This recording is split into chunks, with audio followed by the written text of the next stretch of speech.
The Chief of Police, Pentagon Police, to offer you a couple of words at the top, and then answer your questions to the best of his ability. As I think you know, it's still an active scene. There is an ongoing investigation, and there is likely a lot of information that we simply won't be able to confirm or speak to at this point. But I'm going to bring him up here in a second. I will, if it's okay with you, actually, I'll moderate this. So I'll call on you. We'll do the best we can to get as many of you your questions answered as we can. We have a lot on the phone as well. I'd ask you to please limit your follow-ups. The chief does have a meeting shortly that he's going to have to get to, and we got to make sure he makes it in time for that meeting. So we'll probably keep this to 15 or 20 minutes with him, and then I'll come back up here to the podium and be happy to deal with any other questions of the day that you might have. Okay, with that, Chief. Thank you, Mr. Kirby. This morning at about 10:37 a.m., a Pentagon police officer was attacked on the Metro bus platform. Gunfire was exchanged, and there were several casualties. The incident is over. The scene is secure, and most importantly, there's no continuing threat to our community. The FBI is on scene, leading the investigation, and again, the Pentagon and the Pentagon Reservation are safe and secure. I want to thank our allied first responding agencies who came not just to assist us, but to help protect and serve the community, our local community, and offer my sincere thanks from the Pentagon Force Protection Agency and the Pentagon Police to those responding agencies. Okay. Lita, go ahead. Chief, thanks for taking our questions. We understand that a police officer has died, and that that he was stabbed, and that the assailant was, in response, the assailant was killed. Can you confirm either of those things? And then can you tell us, do you interpret this as an effort to get into the Pentagon? Was this some sort of threat against getting into the Pentagon or the building, or any sort of terror-related threat? Ma'am, right now it's an active, ongoing investigation. The information that I have is preliminary. So it continues to evolve, and I would be providing those details at the earliest opportunity, but right now it's just premature. The situation has been resolved, but the investigation must continue, and I don't want to do anything to jeopardize the integrity of that process. You can't confirm the deaths of the officer or of the assailant? Ma'am, I can't compromise the ongoing investigation right now. Sorry, I just have to say, we have reporters who are outside the hospital who saw a body being taken with a heavy police presence. There are a lot of reports that a Pentagon police officer, I know that this is a difficult time, and my condolences to you and your colleagues, but I don't understand how confirming that a police officer was killed and whether any others were injured would jeopardize the integrity of an investigation. Ma'am, I completely respect your question. I understand, but again, it is an active, ongoing investigation, and I don't want to compromise the integrity of that process right now. Let me just ask you this then. Are there reports that a police officer was stabbed, as you mentioned, that someone was attacked on the Metro bus, that police officer has died from his or her wounds? Are those reports incorrect? Ma'am, I'm not confirming or denying those particular reports right now. The investigation is ongoing, and I do promise to get back as soon as possible with further details, but I can't release those right now. Let's go to the phones. Dan Lamont.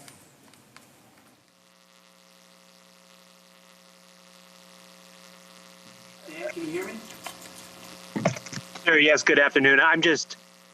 We've been waiting for hours at this point for clarification on a number of things. Is there anything else you can add? And at this point, where is the suspect? Do you have any sense for where he has gone? Thank you. Sir, at this time, I do respect that. As I said, this is an ongoing investigation. It is still very active, and I will provide further details at the earliest opportunity. But right now, I can't get into those details. Can you talk about the nature of the attack? We've been hearing shooting, and we've heard stabbing. Can you talk all about that? Yeah, ma'am, those details are still being worked. The information that we have is preliminary, and I don't want to acknowledge or deny anything that could be erroneous. There were a number of things, and that's why the investigation continues. I want our investigators out there on scene working in conjunction with the Federal Bureau of Investigation to work through those answers and be able to provide those details at the earliest opportunity. You said several were injured, though, so there were other people besides the officer who was attacked. That's correct? There were several injuries that resulted from the incident. Let's go to NBC4, Julie Carey.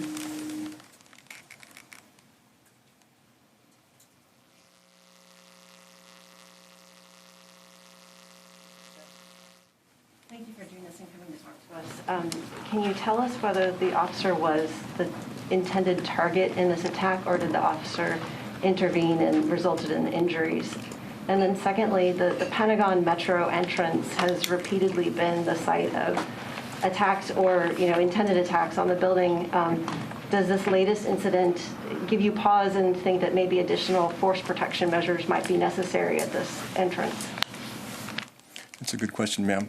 Again, I have no further information with regard to motivation or the series of events that occurred. Those are being put together as we speak.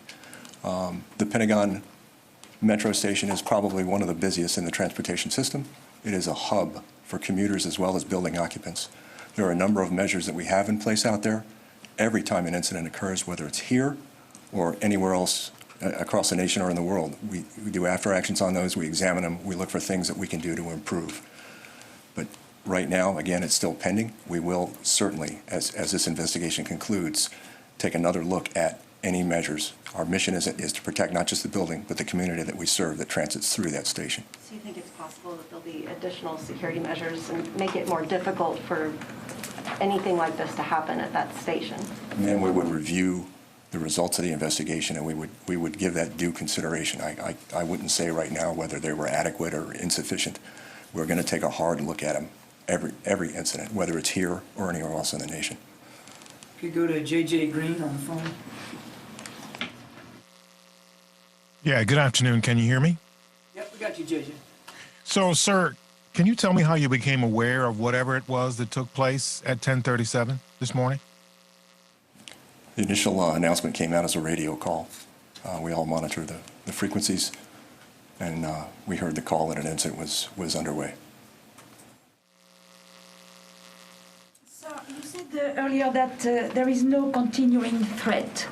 Does it mean that the assailant has been neutralized? Ma'am, the scene is safe and secure. The Pentagon community, the Pentagon building itself are safe and secure.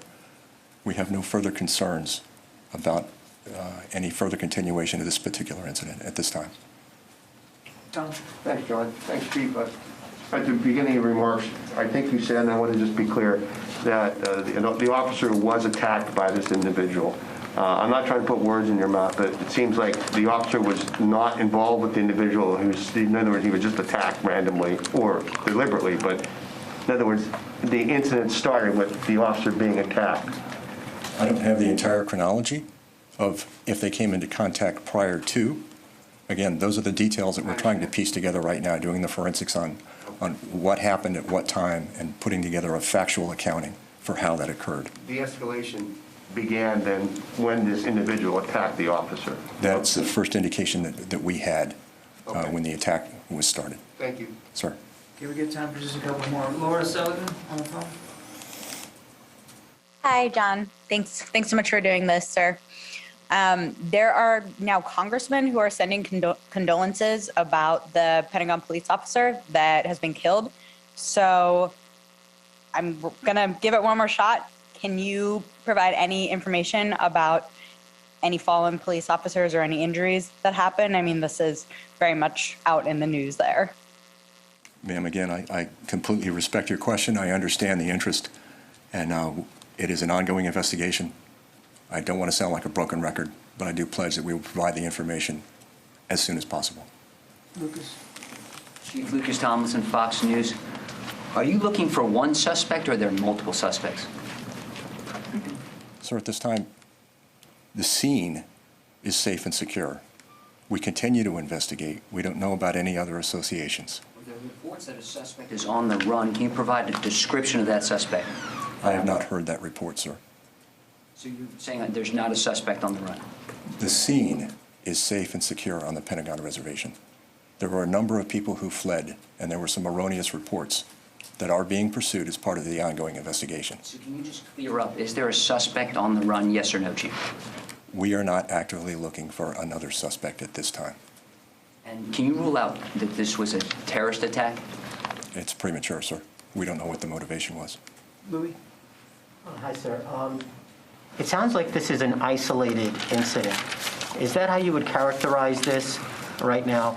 And if it is an isolated incident, is it something that might prompt further security reviews in the future? As I said earlier, sir, every time that there's an incident, whether it's here locally or anywhere else, nationally or even internationally, we take a look at those incidents and see if the measures that we have in place are sufficient, need to be improved. We continually assess our protective posture here. Again, not just for the building, but for the community as well. The last time we had a significant incident on the Metro platform was March 4th of 2010. Would you call this then an isolated incident and not something that the general population here and the building or on the reservation needs to be concerned about for their safety? We believe, my agency, my department believe, that this reservation, the community, and the people that we serve are safe and secure right now. I just want to confirm, you said that the FBI is leading the investigation into this, right? Yes, sir. Okay. What role is your agency doing in this? If you're obviously the agency involved. So what actual role is your agency doing in this? Throughout the National Capital Region, actually throughout the nation, we operate under the Incident Command System, where we establish in an incident like this with multiple responding agencies a unified command. So there's one command that speaks to the participating agencies that are there. You can imagine the chaos if you hadn't an organized structure to manage an incident like this. We're providing support on the ground as well as familiarity with the area, certainly securing the crime scene, helping identify and preserve evidence, and conducting the follow-on inquiries or interviews with potential witnesses. So it's a cohesive team, and we are working in conjunction with them, but the FBI has the lead for the investigation. And again, that's part of the standing process. They would have the information about the details of what led to the case, the circumstances of it, and because all the participating partners in that unified command structure are provided the information that they need. It's shared. If there's a need to know, there's no hesitancy in sharing that, and it's protected. Therese, we'll give you the last one today. Thank you. Yes, Chief, there were stated, there's reports that there were multiple injuries. Can you confirm how many were injured so far? And then also, when I was outside, I noticed a bomb squad and sniffing dogs. So was there ever a concern that there may have been bombs placed around the vicinity as well? We are not concerned about a continuing threat, but if you can imagine, in a chaotic scene like that, we want to make sure that that wasn't a ruse, for instance, and I don't want to get into a lot of the tactics used, but we do take other measures to ensure that there's no continuing threat to the responders or the public. We don't readily acknowledge those, but there's a number of things that we do that might not appear to be directly related to the incident. It's a precaution. It's a prudent measure that we would take. And then just follow up, are you able to confirm how many people were injured so far? Not at this time, ma'am. All right, folks, we're going to have to let the chief go. He has a busy day today. So, Chief, thank you so much. I really appreciate you coming in. Thank you. That's right. All right, we were just listening in here to the Chief of Pentagon Police, Woodrow Coos, and what we do know is that this press conference was more under the shroud of secrecy and nothing really confirmed. But what I can tell you from Fox 5 reporting, as well as from the Associated Press, is that a Pentagon police officer is dead, was stabbed to death today outside the Pentagon. This incident starting at about 10:30 this morning. There was some sort of attack that prompted this incident between that police officer as well as the suspect. We also know from Fox 5 reporting and the Associated Press that the suspect was shot dead on the scene. Again, the Pentagon police chief would not confirm any of this information, only to say that the FBI is on the scene leading this investigation. Again, that press conference, providing more questions rather than answers. But we did see earlier today outside George Washington University Hospital a procession of law enforcement across all jurisdictions from Maryland, Virginia, and D.C. saluting that fallen officer. We also saw the medical examiner's van leaving GW University Hospital. Our Stephanie Ramirez along Constitution Avenue speaking with officers who were standing still honoring that fallen officer. Let's go to our Sierra Fox. She's standing by. She's been following this breaking news since it broke this morning. Sierra, you're near the Pentagon. What's the latest on that scene? Because this certainly created chaos in the area. Sure did, Marina. Well, we just wrapped up with a press conference with Pentagon officials, and they just continuously said this is an ongoing investigation. They were very tight-lipped about what happened here, but I do want to show you the scene that is here right now. Off into the distance, you can actually see FBI agents who are continuing this case. Sadly, we have not confirmed this, but the Associated Press is reporting a Pentagon police officer was killed here after a burst of violence at the Pentagon Transit Center, where the metro and bus station are that you're looking at right now. I even reached out to authorities and they did not confirm or deny the death. And the shooting happened around 10:37 this morning. The Pentagon went on lockdown right away. We know that several people were hurt as a result, and sources say this includes the officer and suspect. The AP is also reporting the suspect was killed by police. Sources tell me he was making his way underground the metro and may have hopped on a train towards Maryland. But now, again, the AP is reporting that he may have been shot by officers. And around noon, Marina, the lockdown was lifted in this area. And to be honest, now it's a pretty clear scene. It's somewhat eerie and somber feel out here. Earlier, I did see FBI agents giving each other very tight hugs. And right now, we are still waiting to hear more about the motive behind all of this. Sarah, before we let you go, obviously the Pentagon is where the blue and the yellow line converge there. Like you said, the suspect, erroneously reported, confirmed by the chief, was said to have fled the scene on one of those metros in the direction towards Maryland. Again, the chief saying that they believe the suspect at this point is down, or at least saying that everything is secured there and there's no continuing threat at the Pentagon. But what is public transportation like now? Because there was that lockdown at the Pentagon and they did stop all those trains in and out of Virginia. Marina, the latest I heard is that the metro stop was still shut down, but that could have changed moments before the press conference, so we will have to double check that information. But the area around the Pentagon, including the Pentagon City area, is still moving. People are out and about, and there are no more road closures if people are heading this way. All right, Sierra, we will see you later on at about 4 o'clock here on Fox 5. In the meantime, again, just to recap here on this breaking news update, we just heard from the police chief of the Pentagon giving very little details as to what exactly took place this morning outside the Pentagon. But we do know that a police officer, a Pentagon police officer, is dead after being stabbed, as well as that suspect. The chief did say there is no continuing threat there to the Pentagon, no further concerns. Again, Metro was disrupted. There was a lockdown, but things have finally resumed. We will have all these updates coming up on 5 at 4 right here on Fox 5.